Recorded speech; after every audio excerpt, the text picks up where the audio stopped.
Halo GP Mania, jangan lupa subscribe dan hidupkan loncengnya untuk selalu mendapatkan informasi seputar MotoGP selanjutnya.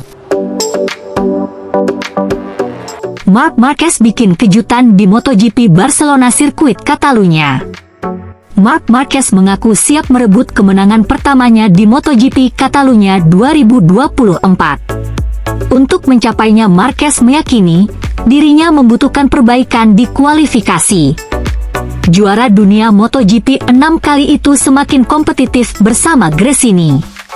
Setelah 3 kali finish kedua di sprint race, Marquez sukses menjadi runner-up 2 kali beruntun di balapan utama, termasuk di seri Prancis pada Minggu, 12 Mei 2024. Alhasil, Marc Marquez digadang-gadang akan memenangi balapan pertamanya cepat atau lambat. Kemenangan pertama akan coba diraih si bayi alien saat MotoGP 2024 bergulir di Montmeló 2 pekan ke depan. Marquez percaya Francesco Bagnaia dan Jorge Martin akan kembali menjadi man to beat sehingga butuh konsistensi di kualifikasi. Seperti diketahui, Marquez baru sekali meraih pole, Jerez, bahkan start di grid 13 di Le Mans. Aku berani mengatakan Montmeló itu sirkuit terburuk berdasarkan apa yang pernah terjadi di MotoGP. Kita akan melihatnya dengan motor ini. Aku sih tidak menutup kemungkinan apapun, tapi kita akan melihat bagaimana performaku, sahut dia dikutip Marca. Jika aku terus bekerja seperti ini, aku percaya diri kalau kemenangan pertama akan datang, tapi Anda tidak boleh terobsesi. Kemenangan pertama mungkin akan datang, tapi untuk bertarung dengan 2 pebalap ini, Anda harus sempurna di semua area. Sebagai contoh, kesalahan yang kami buat di hari Jumat, Anda menyelamatkan 1 akhir pekan seperti hari ini. Namun, Anda tidak bisa selamat di setiap akhir pekan. Kami mesti memperhatikan hal ini karena 2 pebalap itu sangat bagus di kualifikasi. Mereka selalu start di 2 baris terdepan dan membuat balapan mereka jadi lebih mudah, Marc Marquez menyimpulkan. Di sisi lain, semua nungguin Ducati. Begini skenario bursa pembalap MotoGP 2025. Sesuai dengan siklus 2 tahunan, bursa pembalap MotoGP 2025 bakalan sangat ramai dengan potensi sejumlah perpindahan menghebohkan. Saat ini hampir semua pabrikan dan pembalap sedang menunggu langkah dari Ducati, yang menjadi aktor utama dalam bursa pembalap MotoGP 2025. Ducati akan segera menentukan siapa di antara Jorge Martin, Marc Marquez ataupun Enea Bastianini yang akan menjadi rekan setim Pecco Bagnaia musim depan. Ada sejumlah skenario yang bisa ditarik, yang semuanya bergantung dengan bagaimana langkah yang diambil tim Borgo Panigale.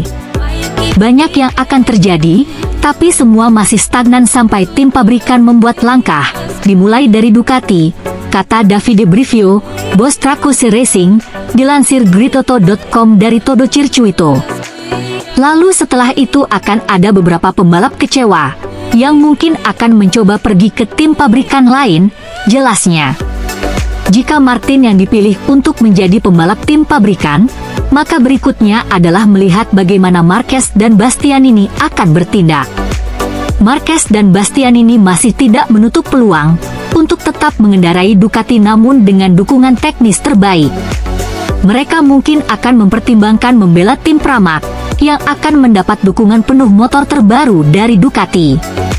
Namun opsi kedua pembalap bukan hanya Pramac, masih ada peluang untuk membela tim pabrikan lain. Lalu jika Ducati memilih Marquez, maka jelas bahwa Martin akan mantap pindah tim seperti yang sudah diucapkannya beberapa kali sebelumnya. Aprilia menjadi pabrikan terdepan, yang menunggu apa langkah yang akan dipilih oleh rivalnya tersebut. Massimo Rivola siap menampung, sebagaimana ia mengungkap bahwa Martin dan Bastianini adalah incaran utamanya untuk menggantikan Aleix Espargaro yang diprediksi akan memilih pensiun. KTM yang sudah memiliki Brad Binder dan Pedro Acosta pun tidak menutup peluang untuk menjadi salah satu pabrikan yang ketiban untung dari keputusan yang diambil Ducati. Acosta jelas akan naik ke tim pabrikan, sedangkan Binder mungkin masih bisa dirotasi ke tim gas-gas jika memang ada rider lain yang dirasa lebih pantas membela tim pabrikan. Yamaha juga memiliki satu kursi kosong yang sekarang dihuni Alex Rins untuk dibuka ke nama mentereng lain meski belum jelas siapa yang akan mendapatkannya. Sedangkan Honda juga punya satu kursi kosong yang diduduki Joan Mir, di mana mereka masih menunggu apa yang tersisa dari dampak bursa pembalap tersebut. Kabarnya Honda siap menampung Jack Miller, yang hampir pasti jadi korban hadirnya Pedro Acosta ke tim pabrikan KTM. Setelah semua tim pabrikan memastikan rencananya, barulah tim satelit yang akan mengambil langkah. Trackhouse Racing yang kecewa dengan performa Miguel Oliveira dan Raul Fernandez, kemungkinan besar akan merombak total skuadnya. Jadi akan ada 2 kursi kosong di sana, yang mana sangat menarik buat siapapun karena motor Aprilia RS GP terlihat cukup kompetitif saat ini. Akan ada beberapa nama yang tersedia, namun prioritas Trackhouse adalah Joan Mir yang dulunya merupakan anak kesayangan Brivio di Suzuki. Mereka juga berencana mengorbitkan nama baru, khususnya dari tanah Amerika Serikat yang saat ini dipimpin oleh Joe Roberts yang sedang bersinar di Moto2. Kemudian di dalam tubuh Ducati sendiri, Pramac kemungkinan juga akan memiliki 2 pembalap baru karena performa Franco Morbidelli juga masih kurang memuaskan sejauh ini. Yang pasti sudah ada nama Fermin Aldeguer, pembalap Moto2 yang sudah dikontrak Ducati dan akan promosi ke kelas Premier musim depan.